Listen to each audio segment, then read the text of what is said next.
Saludos a todos, mi nombre es Elam Cherigo, soy médico especialista en medicina interna y enfermedades infecciosas del complejo hospitalario Dr. Arnulfo Arias Madrid. El día de hoy y con mucho gusto se me ha solicitado disertar con respecto al uso de antimicrobianos en el contexto posterior a la mordedura de serpiente, al accidente ofídico. Así que vamos a entrar en materia. Y realmente mi intervención tiene la intención de dejar claro el, un principio primordial y es si realmente están indicados estas intervenciones o no en el contexto del accidente ofídico, ya que me parece que es bastante conocido, pues que el uso de los antimicrobianos incluso de manera casi que automática es una tendencia bastante frecuente en los diferentes hospitales del mundo que se enfrentan pues a incidencias mayores de este tipo de eventos, que por supuesto dependen de algunas características geográficas, algunas características muy particulares epidemiológicas, y que nosotros en nuestro medio pues tenemos una frecuencia, una incidencia pues más que considerable del mismo, o sea que me parece que es un tópico que hay que tener bastante claro para ofrecer pues una intervención que tenga validez. Así que esta es la agenda de esta presentación. Realmente el primer punto es el punto que me parece que es el de mayor ponderación. Luego de eso vamos a tocar algunos detallitos con respecto al contexto fisiopatológico de los procesos infecciosos relacionados, algo de la microbiología, de las fauces de estos animales y finalmente la aplicación directa pues, de los antimicrobianos en el caso que se seleccione su uso y algunos comentarios personales. Entonces, es esto, ¿no? Realmente se justifica el uso en el accidente ofídico y lo que hay que tener bien claro es que en principio, o sea, cuando nosotros estamos frente a un evento agudo de una mordedura de serpiente, tenemos que tener claro y que por definición esto no es un fenómeno infeccioso, ¿ok? El accidente ofídico, como ya muy bien han explicado los colegas en presentaciones previas, responde a procesos de envenenamiento. Estas son sustancias, pues en la enorme mayoría de estructuras proteicas que van a tener consecuencias locorregionales y sistémicas dependiendo del tipo pues, de veneno que se ha inoculado. Entonces, los procesos infecciosos en el contexto del accidente ofídico no es causa primaria y deben considerarse, repito, como muy bien han dicho los colegas en las presentaciones previas, como complicaciones. El asunto que cita la literatura que son complicaciones bastante comunes. La pregunta es, ¿esto es cierto o no? Bien, entonces, ¿qué tan frecuente es la complicación infecciosa en el contexto de accidente ofídico? Si nos ponemos a ver, el rango es bastante amplio. Estamos hablando de 3% hasta 30%. Son números que el rango es tan amplio que ni siquiera es comparable. O sea, uno no puede decir realmente en base a estas cifras si la complicación es frecuente o no. ¿Ok? Entonces la pregunta que surge con respecto a este rango muy amplio responde básicamente a que la literatura no es consistente. Pero a todo esto hay algunas cosas que hay que tomar en consideración con los múltiples colegas a lo largo del mundo, pues que han realizado algunas observaciones, y es que realmente es difícil establecer parámetros objetivos, porque realmente en el agudo, cuando llega el paciente posterior al accidente ofídico, vamos a ver manifestaciones, como ya mencionamos, locorregionales y sistémicas, que pueden responder al proceso de envenenamiento per se, obviamente a las manifestaciones inflamatorias locales que vamos a estar viendo, y entonces se eleva la pregunta si esto corresponde a un agregado infeccioso con la potencialidad entonces de progresar a procesos sépticos de mayor aumento en la mortalidad de los casos individuales. Y precisamente pasa esto, los parámetros para evaluar esto inicialmente son arbitrarios. Realmente uno puede decir, bueno, hay eritema, pero ¿qué tanto eritema considero? Si yo sé que al haber una mordedura, pues se espera algún grado de eritema local, por poner un ejemplo. Este, realmente no existen puntos de corte para esto, ¿no? Si bien es cierto, yo puedo decir que en la literatura de repente, por ejemplo, se establece parámetro de temperatura, sí, pero ¿qué parámetro utilizaste? ¿Qué número utilizaste de corte para establecer fiebre versus no fiebre en los diferentes estudios? Y eso por poner un detalle bastante fácil, porque este sería un hallazgo muy fácil de hacer objetivo. Lo cierto es que cuando revisamos los diferentes estudios, pues no son cónsonos en los puntos de corte ni en los parámetros establecidos. Y lo otro que hay que preguntarse es qué relevancia le damos a los cultivos locales, ¿no? Porque nosotros tenemos que tener claro que en el momento que estamos viendo un accidente ofídico, nos vamos a dirigir más que todo a tejidos blandos, ¿ok? Y los tejidos blandos se va a tener una flora propia posterior a eso, en el momento que podamos ver, por ejemplo, una lesión necrotizante, nosotros vamos a esperar una presencia polimicrobiana de gérmenes.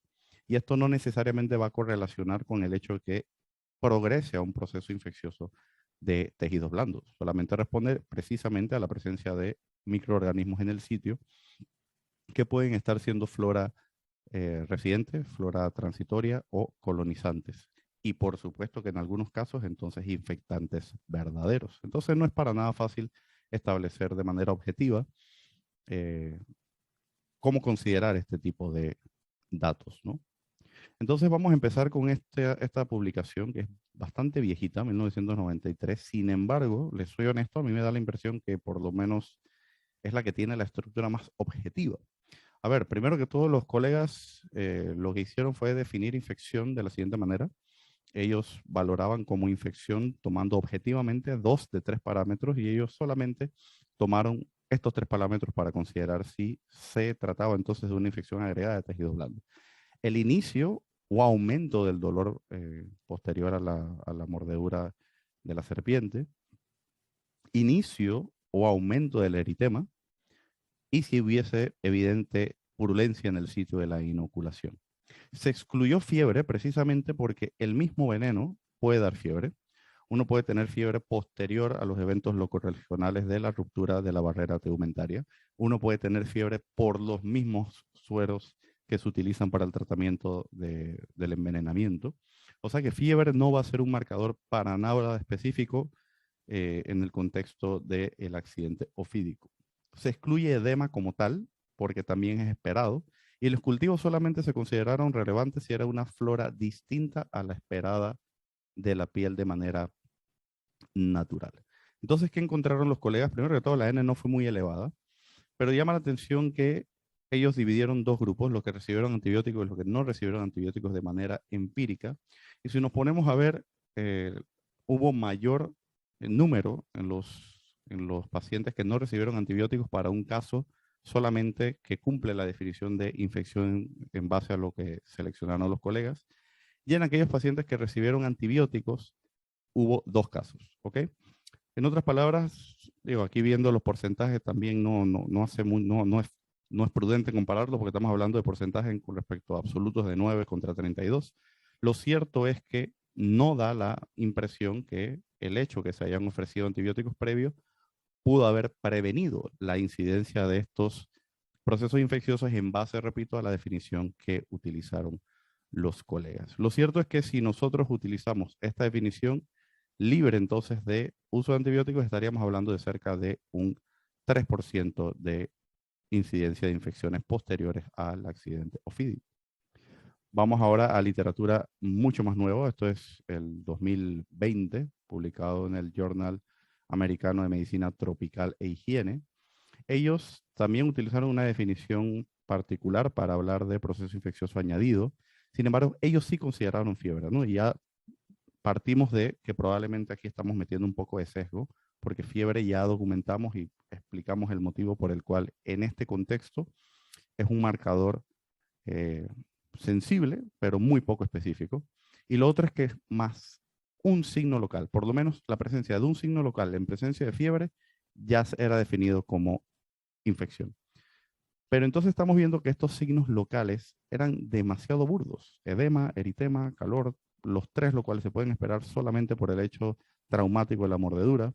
Linfangitis y crepitaciones, ahí sí estaríamos hablando pues, de un proceso necrotizante más que probable, incipiente, y la presencia de decoloración y purulencia, ¿no?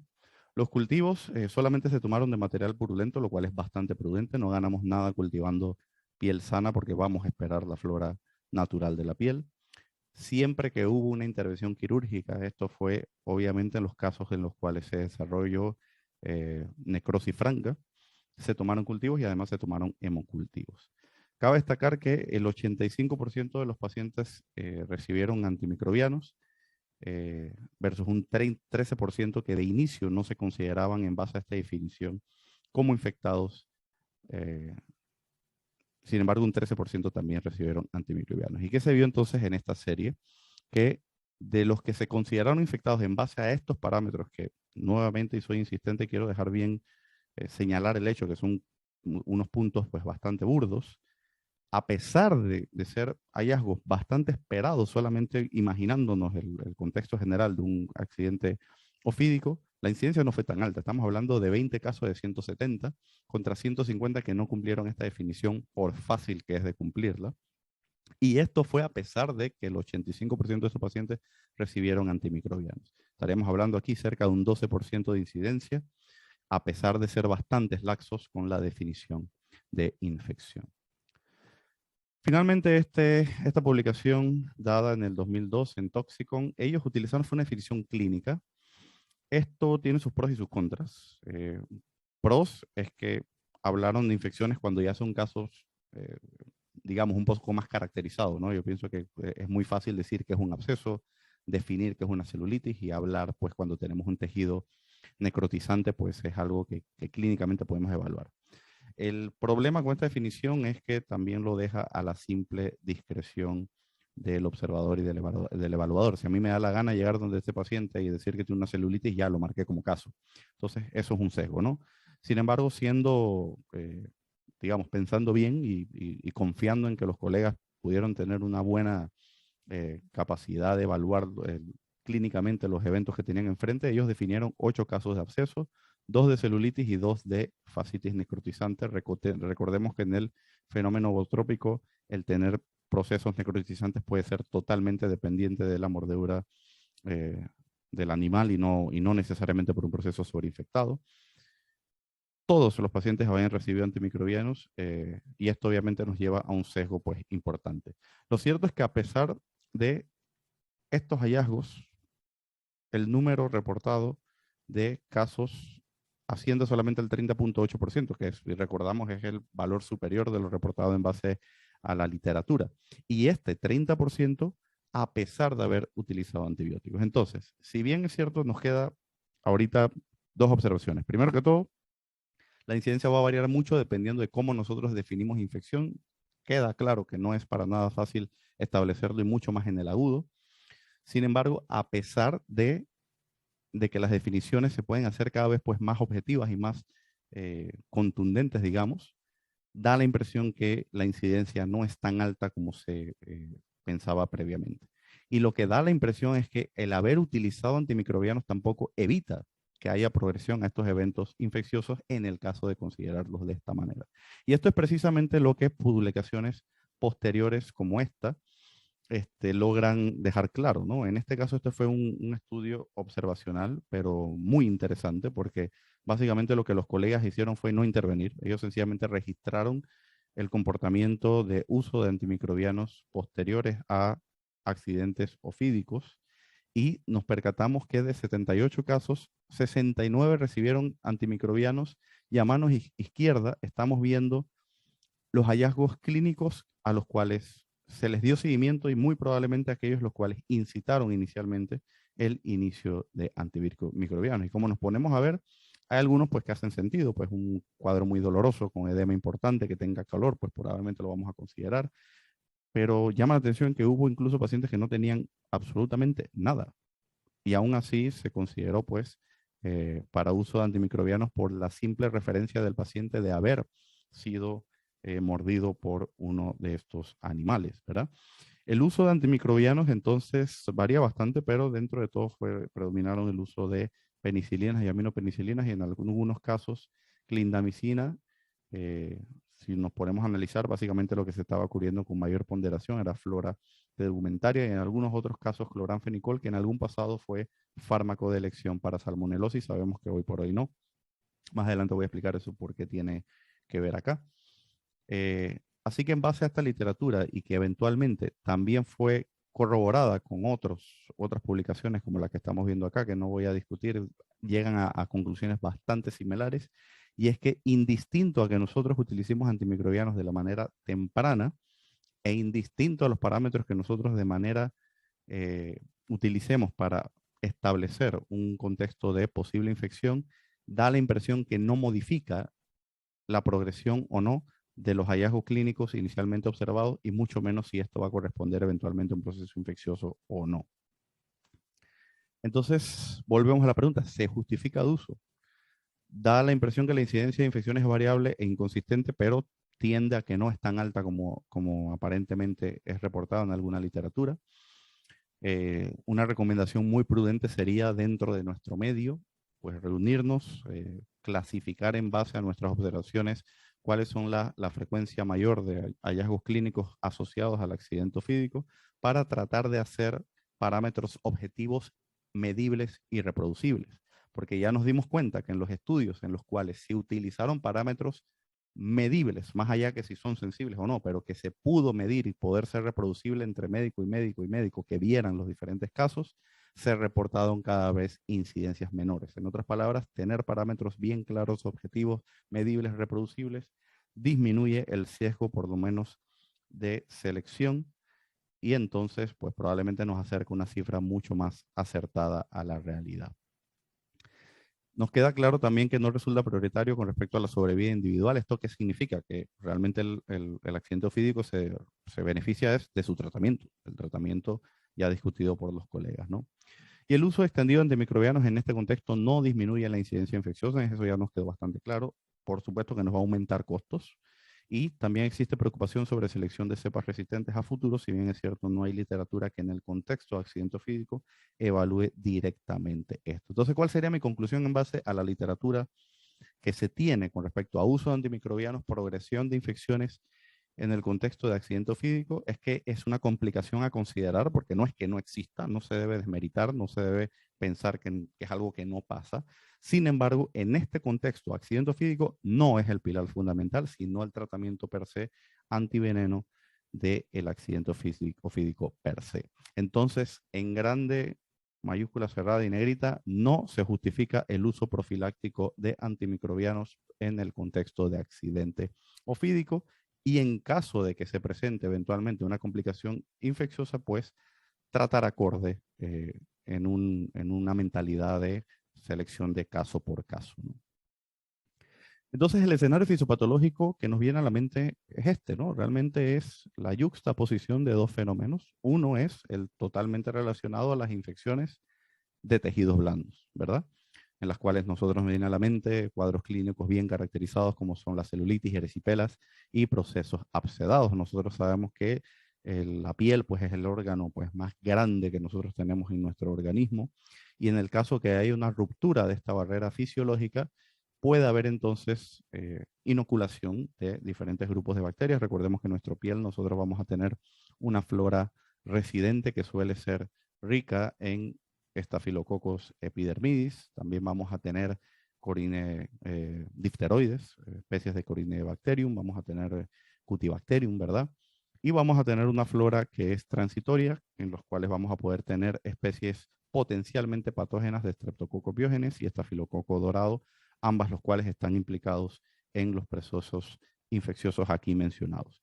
Y del otro lado vamos a tener los gérmenes propios de la fauce del animal, que de esto hay literatura que nos revela que en enorme mayoría estamos hablando de bacterias gram negativas. Entonces, ¿qué implica?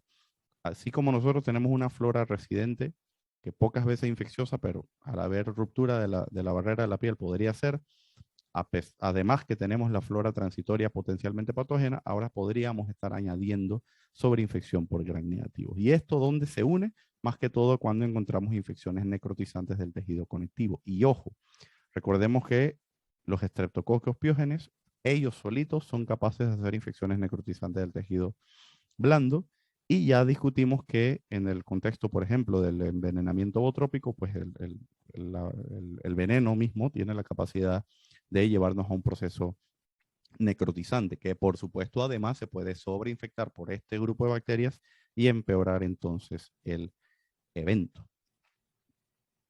Entonces la microbiología de la fauce de las serpientes es variable dependiendo de especie, y obviamente esto va a variar mucho, así como nosotros, seres humanos, dependiendo del área de nuestra dieta, de dónde estemos, clima, condiciones del suelo, vamos a tener una microbiota similar pero no idéntica. Pues pasa lo mismo con los animales, ¿no? Si nosotros comparamos las fauces de los animales en América versus lo que se encuentra en África, probablemente va a haber algunas diferencias, pero como general, predominan los bacilos gram negativos, y sí es cierto que hay algunos gérmenes que son bastante representativos y que se reproducen en la literatura. También cavidad oral al fin, también se encuentran especies anaeróbicas y algunos enterococos. Entonces, aquí vemos que el germen por excelencia, mayormente aislado en las fauces de los reptiles, y esto incluyendo entonces las serpientes, son las especies de salmonela, las cuales pueden hacer bacteremia, eventualmente hacer complicaciones fuera del tejido blando donde fueron inoculados, como son los cuadros gastroentéricos, y por supuesto también colonizar y eventualmente hacer procesos inflamatorios locales en el sitio inoculado. También hay estudios que encuentran otras cepas, en el caso de Morganella, Proteus, Pseudomonas, Aeromonas hidrófila y algunas especies de bacteroides, que es un anaeróbico, ¿no? Cabe destacar que en el estudio anterior también se encontraron algunos gérmenes bien interesantes, como es el caso de la Edwardiella tarda, que es un germen que de hecho fue descrito inicialmente en las fauces de serpientes. Todos estos, sin embargo, bacilos gram negativos, que es lo que predomina, y repito, de vez en cuando algún otro enterococo por ahí, pero con menos incidencia. Entonces, con respecto a estos gérmenes, la ventaja es que al ser gérmenes del medio ambiente, no han estado en el grueso de la historia expuestos a antimicrobianos y suelen ser bastante sensibles, ¿no? Hay bastante resistencia a ampicilina de manera aislada, y esto es bastante esperado, y mucho más en los especies anaeróbicos que son frecuentes productores de beta-lactamasa simples de manera tradicional. Sin embargo, la enorme mayoría de estas resistencias a ampicilina y amoxicilina cede ante un inhibidor, por ejemplo, sulbactam o ácido clavulánico, lo cual también entonces nos revela la más que probable existencia de beta-lactamasas tempranas en estos bacilos gram negativos. Sin embargo, suele respetarse la sensibilidad para cefalosporinas de tercera generación, quinolonas, y si vamos un poquito más adelante, la inhibición con tazobactam de las beta-lactamasas, ¿no? En este caso, en nuestro medio, con la utilización de piperacilina tazobactam. Para trimethoprim sulfamethoxazol, llamativo, porque es variable, pero bastante aceptable, ¿no? Más del 80% de las cepas resultaron sensibles a trimethoprim sulfamethoxazol, y muy probable es que este 20% de resistencias que se encuentran ni siquiera responde a fenómenos añadidos de resistencia a sulfa, sino que probablemente responden a cepas que son de manera intrínsecamente resistente a antibióticos. Así que, como veremos más adelante, no es un fármaco que se utiliza de rutina, pero siempre lo debemos tener por ahí en consideración, porque puede ser, y mucho más si tenemos un reporte de sensibilidad de cultivo, pues un arma que puede ser bastante valiosa en algunos contextos particulares. Entonces, ya quedamos en esta conclusión, ¿no? Que realmente de manera empírica, pues no se deben utilizar los antiviricurianos. Solamente pues es menester tener un apego muy bueno de nuestro paciente, darle un seguimiento correcto, estar ahí a la cabecera del paciente para dar seguimiento de los hallazgos clínicos y evaluar en caso individual si se presenta un proceso infeccioso, y en tal caso entonces darle un tratamiento dirigido, ¿no? Entonces ahí es donde nosotros nos tenemos que preguntar, ¿estamos frente a una celulitis? ¿Estamos frente a un absceso? ¿Estamos frente a una lesión necrotizante?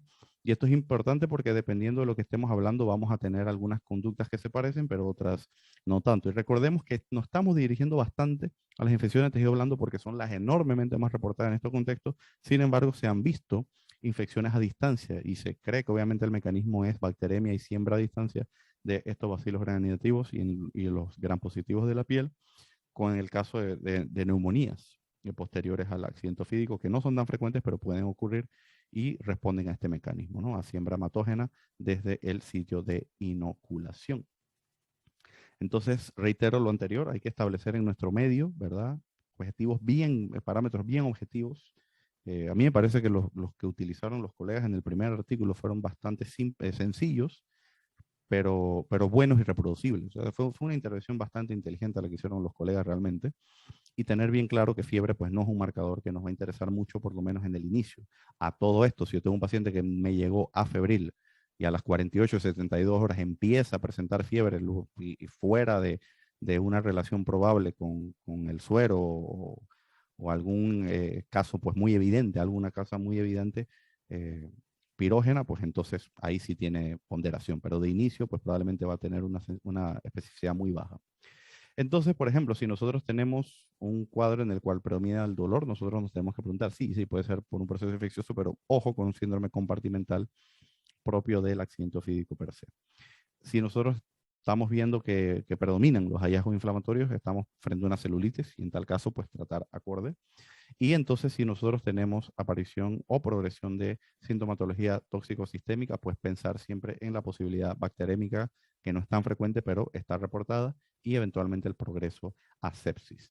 En el caso, cuando tenemos una lesión abscedada y mucho más, con mayor incluso ponderación, cuando tenemos una infección necrotizante del tejido conectivo, recordemos que el pilar de tratamiento es quirúrgico. El absceso hay que drenarlo y la lesión necrotizante hay que llevarla al salón de operaciones las veces que sea necesaria para eliminar este tejido devitalizado y mantener un tejido vital, viable, en el cual entonces sí sea útil el antimicrobiano adjunto que nosotros vamos a ofrecer. Entonces, aquí reitero lo anterior, es esto, ¿no? En los abscesos y necrosis, pues el pilar fundamental va a ser lo quirúrgico, los antimicrobianos como terapia adjunta. Cuando estamos hablando de sepsis, pues entonces hay que adherirse a los protocolos institucionales e internacionales de sepsis, pues tomar las muestras oportunas de manera temprana, los dos sets de hemocultivos con muy buena técnica dentro de la primera hora y no dilatar entonces el inicio de los antimicrobianos. Garantizar perfusión orgánica, ¿verdad? En base a la restitución de fluidos endovenosos y el inicio entonces temprano de los antimicrobianos, sin pasar por alto pues otros cuadros que podrían estar anexos, como el cuadro de neumonías y tracto gastrointestinal. Añadiendo algo a lo anterior, en el contexto de los abscesos y necrosis, pues nunca perder la oportunidad de enviar al laboratorio muestras del tejido quirúrgico. Luego de una buena limpieza quirúrgica, en ese lecho, entonces tomar una muestra de tejido y eso mandarlo a cultivar y mandar cultivos no solamente para siembra estándar, sino también para tratar de captar gérmenes anaeróbicos, ¿no? Y si estamos frente a celulitis y erisipelas, pues entonces también hay que tener mucho cuidado y el abordaje, pues, de no olvidar el manejo concreto de algunos estados comórbidos que pueden estar relacionados y entonces enlentecer o entorpecer un poco el tratamiento, como es el caso de los pacientes diabéticos poco controlados, ¿no? Y utilizar los antimicrobianos entonces de manera acorde a un proceso celulítico versus erisipelas. Entonces, esquemas que podrían ser apropiados en este contexto sería tener claro qué es lo que vamos a cubrir y ya la fotito pues de la piel y de la fauce de la serpiente nos dice qué es, ¿no? Vamos a cubrir gran positivos primordialmente las especies estreptocóxicas, que son los transitorios que están más relacionados a fenómenos de erisipelas y agudos celulíticos. Sin olvidar que, por supuesto, en los cuadros de celulitis franca, pues estafilococo dorado también juega un rol importante. Y esto lo vamos a evaluar en base a severidad, extensión y los factores de riesgo, ¿no? de la presencia de especies estafilocóxicas. Y lo otro son los agentes esperados por la inoculación del ofidio, en los cuales ya sabemos que bacilos gram negativos, sin olvidar agentes bien particulares, como es el caso de Salmonella, como es el caso de Shigella, como es el caso de Edwardiella, todos los cuales, por suerte, suelen tener una sensibilidad bastante apropiada a las alternativas que ofrecemos acá. Entonces, pensando en eso, cubrir bien la piel nativa, cubrir bien los agentes esperados por la inoculación del ofidio, combinaciones que hacen bastante sentido sería la utilización de amoxicilina con clavulanato con ciprofloxacino. Ya vimos que las quinolonas mantienen una sensibilidad muy buena en el contexto de los agentes esperados por la inoculación del ofidio. Y la amoxicilina clavulanato incluye cobertura para los anaeróbicos que podrían estar inoculados, además de mantener excelente cobertura contra especies estreptocóxicas. Solo amoxicilina clavulanato se ha utilizado en algunos medios, pero hay que tener cuidado porque ya vimos que puede haber una resistencia importante todavía a las penicilinas con inhibidor, con la probable única excepción de piperacilina tazobactam, que vemos que sí se puede utilizar como monoterapia en la última línea. Otro abordaje interesante sería clindamicina, que nos va a cubrir muy bien las especies anaeróbicas y además cobertura excelente de especies estafilocóxicas de la comunidad, incluyendo cobertura para estreptococos, y entonces la adición de una cefalosporina en tercera generación o la adición de una quinolona tendría entonces la cobertura apropiada para los agentes esperados por la inoculación del ofidio. En otras palabras, en los contextos en los cuales uno, en base a los criterios que nosotros estableceremos en nuestro medio particular como parámetros medibles, reproducibles, que vamos a utilizar como marcadores de potencial infección, donde entonces tomamos la decisión de dar una cobertura temprana a antimicrobianos. Estos serían esquemas apropiados y por supuesto dar un seguimiento al paciente porque existe la posibilidad que, como vimos, que ni siquiera progrese como un proceso infeccioso y en ese caso pues retirar el antimicrobiano y si en efecto pues se comporta de esta manera pues el tratamiento sería apropiado y entonces ya no vamos a adherir al seguimiento propio dependiendo de la entidad que se esté manifestando en particular. Y por supuesto, en los casos necrotizantes, en los casos abscedados, en el momento que se tenga una orientación microbiológica en base a cultivos, pues decalar el tratamiento para la mejor oferta en base a ello. Otra situación que puede ocurrir, por ejemplo, son los eventos infecciosos a distancia, los casos neumónicos, los casos gastroentéricos, que muchas veces pueden ser bacterémicos, pues entonces también orientar la terapia en base a estos cultivos. Sin embargo, en estos casos no olvidar pues que si consideramos inicialmente como proceso infeccioso a la piel, pues asegurarnos que la terapia que estemos orientando en base al hemocultivo no deje por fuera aquello que inicialmente consideramos como foco tegumentario a tratar, al menos que considere usted que ya no es el caso prioritario, ¿no? Entonces, mis comentarios con respecto al tema es que esto es un tema que realmente tiene poca información y la información que se tiene es poco elaborada. Esto no es tan criticable porque realmente la literatura pues, no abunda en el mundo. Más que todo son reportes de experiencias. Un problema enorme, ya lo mencioné, es la heterogeneidad que existen con respecto a las variables y los puntos de corte de estos parámetros, que entonces no nos permite hacer un contexto comparable verdadero. Y por eso es muy importante que nosotros de manera local, regional y máxime siendo un país que reporta bastante accidente ofídico, pues sentarnos para discutir cuáles serían los parámetros a considerar como, como comparables, reproducibles y a citar, ¿no? Indistinto a ello, pues esto es un problema real, inevitable. O sea, en Panamá vamos a seguir viendo este tipo de casos y es propio pues de la coexistencia con la fauna nativa. Nosotros no vamos a dejar de tener personas pues que tienen que estar laborando en el medio agropecuario, por ejemplo, y se ven expuestos, por una parte lo necesitan para su día a día, pero obviamente se ven expuestos a estos eventos. Y es un derecho de salud de estos trabajadores pues tener un tratamiento correcto de estos eventos, ¿no? Y lo otro es que para nosotros como médicos, esto es una oportunidad enorme, ¿no? Porque ya dijimos y nos estamos quejando, ¿no? Bueno, la información no es heterogénea, es poco elaborada, no hay mucha, pero es que tenemos la oportunidad de generar esa información, ¿no? Y ser un centro de referencia con respecto al correcto tratamiento de estas entidades, ¿no? Y entonces, pienso que eso es lo que le da valor a este tipo de reuniones multidisciplinarias en las cuales podemos sentarnos, discutir qué se tiene, cuáles son nuestras dudas, nuestros miedos y también nuestros aciertos para establecer normativas y directrices y lograr un consenso para, pues entonces que todos hablemos en el mismo idioma y este mismo idioma esperando pues basarlo en la mejor literatura posible y repito, y en generar literatura, ¿no? Para que haya nueva información en base a nuestra labor, ¿no? Así que con esto termino mi intervención.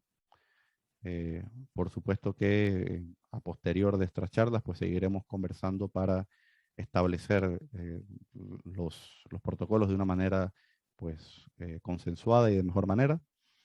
Y bueno, espero que haya sido de su agrado y que les haya pues ayudado a concluir algunas dudas. Un placer. Saludos.